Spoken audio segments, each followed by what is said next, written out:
Hey guys, just a quick little video. I had to change a clutch plate assembly for a friend, and here is the old clutch plates that I changed out. And I'm just sharing a couple little quick tips and tricks and stuff like that that I picked up from all the other people sharing information out there. Of course, your oil goes in here. This is your oil filter here.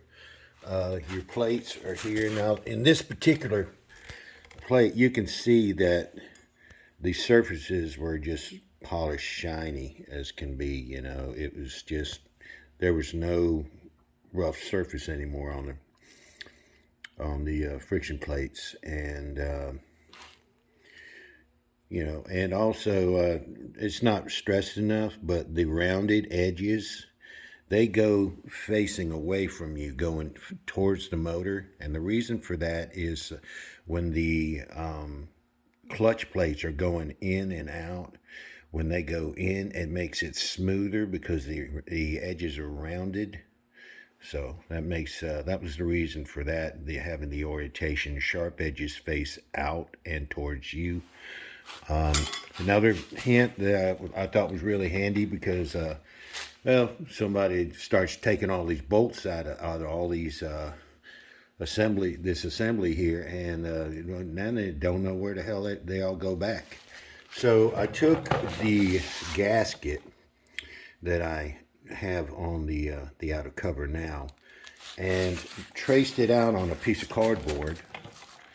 And as I pulled the bolts out, I would put them in that place where they belong.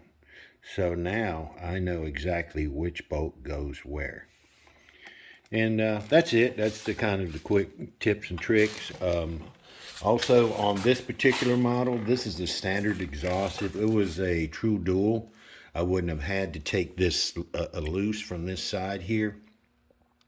But to break the front loose, I had to take it off, and basically the slip on, I just broke that loose and pulled the whole assembly out so I could get in there and work. All right, but that's kind of it. Quick little deal, and appreciate it. Everyone watching, thanks. Subscribe, like, thank you.